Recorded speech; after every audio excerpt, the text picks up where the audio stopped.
Hi, I'm Stanley Hainsworth. I founded a creative agency called Tether, and before that I worked at Nike, Lego, and Starbucks for 20 years. So worked inside these corporations, leading the creative teams there. As I grew up at Nike, because I was there for 12 years, one thing I really did realize the power of branding and the power of communication. At Nike, I think I finally realized that the feeling of a brand really is a feeling. The feeling that consumers get to create that emotional connection. Because at Nike, it was kind of like you came into the company and then you just were immersed into the culture, and then you just started the output, the creative output that came from you was right because you kind of tapped into this invisible mojo that was going on.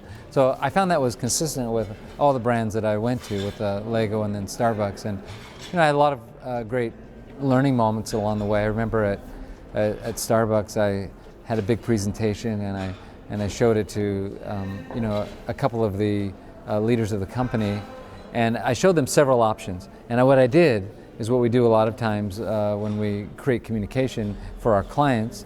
I bracketed them. I showed something I really wanted right here in the middle, but then I showed something that was too far out and something that was too close in, to where we'd been. And I didn't really want this one or this one. I wanted them to pick this one. And so when I showed them, one of them said, I like this one.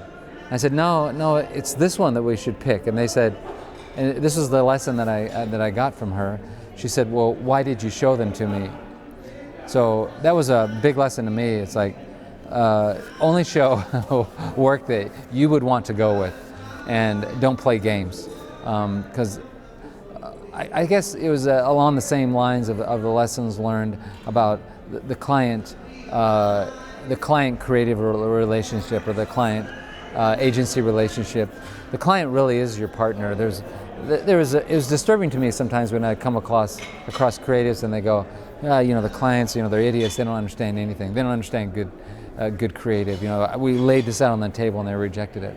It's like, that's a very dangerous attitude, because the clients are your partners. They also feed you. But they also actually more savvy than you on a lot of levels. They know the consumer. They live that. That's their brand that they're living. And so that, for me, that was another moment of recognition that the client really is your partner. And once you bring them in, and once you develop that bond and have that common goal, then that's when the magic really happens. And that creative tension between the client and the creative, that's a very healthy tension, because there's always going to be compromise. But compromise isn't a bad thing. It gets you to the right business result with the right creative result.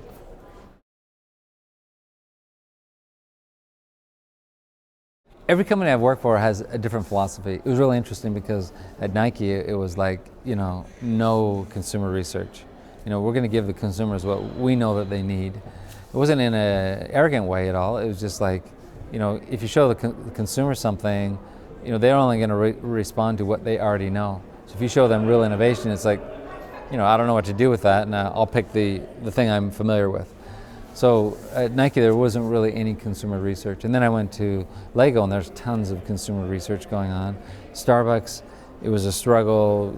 Howard Schultz didn't like the consumer research, but knows that we probably should put a stamp of approval on it from the consumer before it went out. So it was more like validation. And then at Gatorade, lots of research going on. Lots of research at Gatorade. But I think what we did that was super valuable is that we spent a lot of time, the marketing, design, creative team, we spent a lot of time with the consumer, and so we knew what the consumer wanted. We were designing for them, so when we presented to the consumer, they just validated it.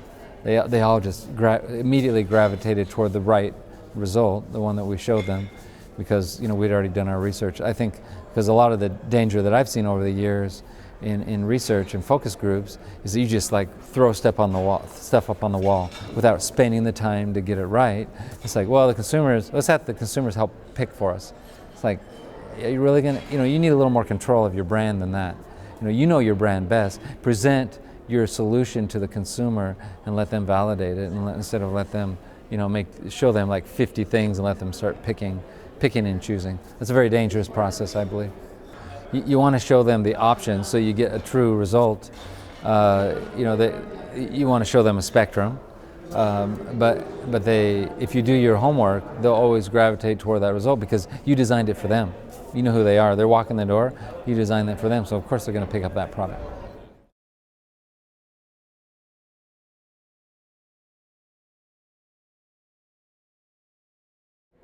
Crowdsourcing is interesting and helpful, but it's also dangerous. For one thing, there's things going on right now where it's thrown open. Design our logo.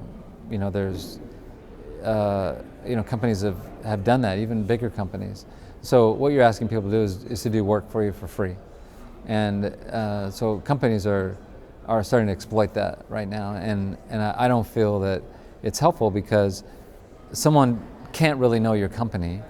They have to really talk to you. What is your, where do you want to go? Where have you been? They don't really know the heart of your company to come up with the right solution, whatever that is. So throwing it out to a bunch of people, hey, do something cool for us that's right for our brand, you're going to get results that are very shallow.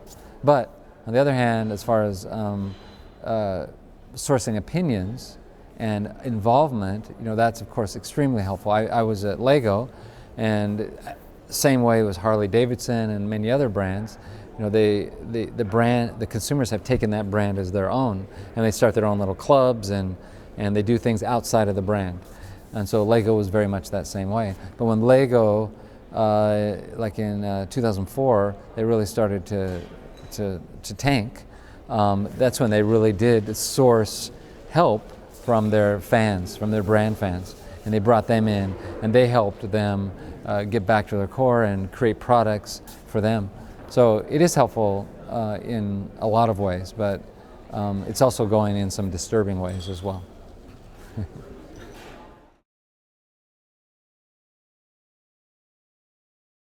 One thing I was determined to do when I started my agency was not to have like a trademark process, because I always felt that, as when I used to interview agencies and everything, that we have this trademark process, and I always felt like, oh, you're going to put me through the same meat grinder you put the last company through. Every company is unique. Their needs are unique. So working with Gatorade is very unique than other brands that I work with or have worked with. And so for me, it's all about sitting down and talking and listening. Okay, what are your challenges? What are your goals? And then let's start the journey together. So of course it involves a lot of the typical things that you would do, talking to the consumers, looking at the segments of consumers, and are we segmenting them in the right way? And then are we creating products for those segments? So it's about talking to the consumer, understanding their needs, and then starting to develop product, and then communication, for those consumers. So it's not rocket science. It really is listening and then creating, developing, producing.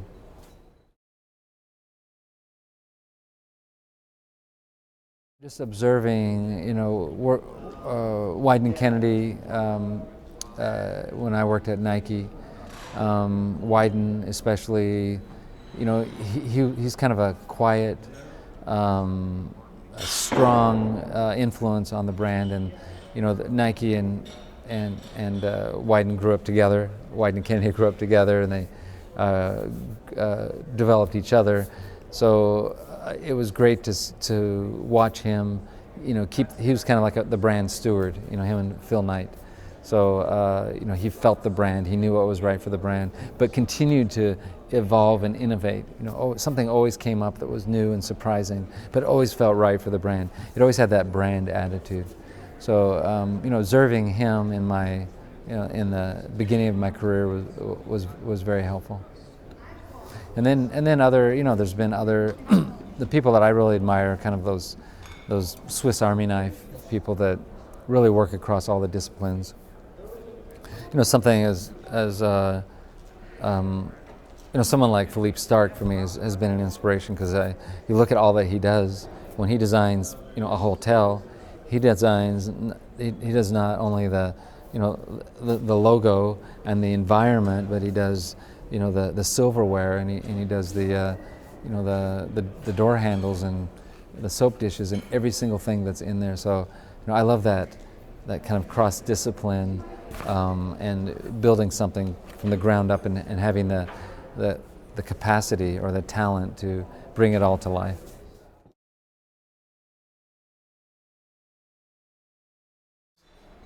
I'm a big believer in storytelling, and I know that's kind of a trite word that a lot of people use, but I mean, that's when someone asks, what do you do? And I say, I'm a storyteller. That's what I do. And the visual medium that I have, the creative medium, is how I tell my stories. But without a story, I don't have anything. I'm just, I'm splashing paint on this wall, and I don't know why. I don't know why I'm picking that color. With the story, with the right story, every brand should have a story. If they don't, you create one for them, and then you have a brand book that says, this is my story, and this is what I look like. And so that now, whether it's the digital space or traditional advertising or a product, everything comes from that story. Everything comes from that look and feel. So that's something that I've done for every brand that I've worked with, doing these visual centers of these brand books. So everything comes out of that. So then your digital splash you make here, or the brochure you make there, or the ad campaign you make there, that's they all come from that same place, so they all tie together. What was the Nike story?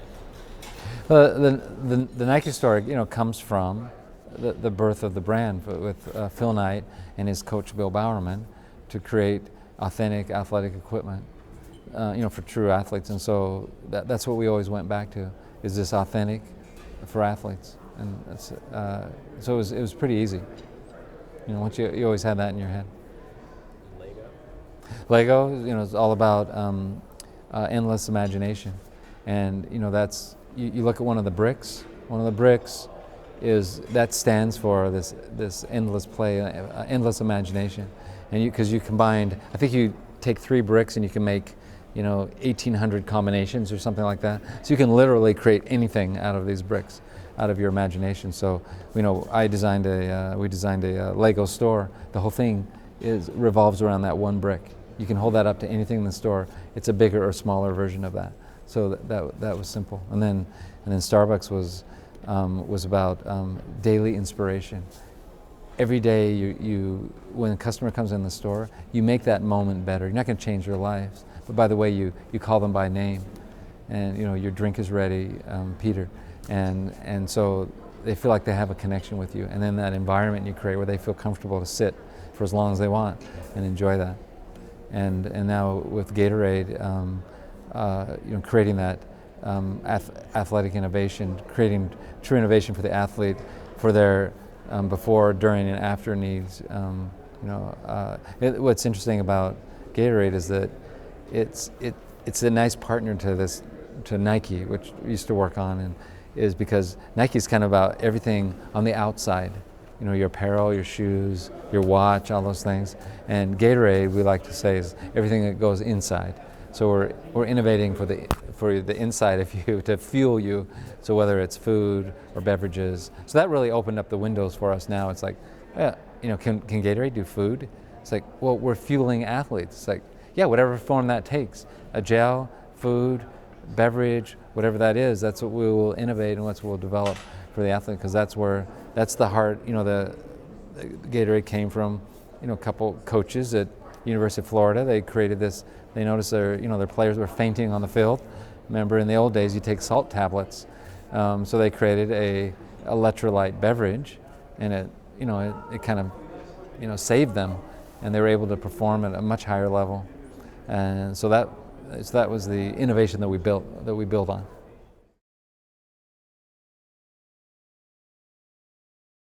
It's hard not to default to the ones that a lot of people mention, but the Apple Think Different campaign really, I think, was amazing because it was global. they had the same thing around the world. Because I was traveling a lot of the time. I go to Asia, Europe, and I saw the same billboards everywhere. Einstein, with the Think Different and all the different people. So I thought it was a great, consistency, and it really helped relaunch their brand. And there's a lot of fun. I love the mini campaigns, and a lot of the type of media that they did were, one where they had things at urinals. They were kind of one of the first ones to do that, and it tied into, I can't remember what it said right now, but it was really funny. There's so many. I can hardly choose. There's a lot of, I think, consistent. I think in the digital space, it's just Method did a brilliant one where you went on and you could write something on your hand. I can't remember what was the name of that website, but you wrote a confession on your hand, on the digital hand.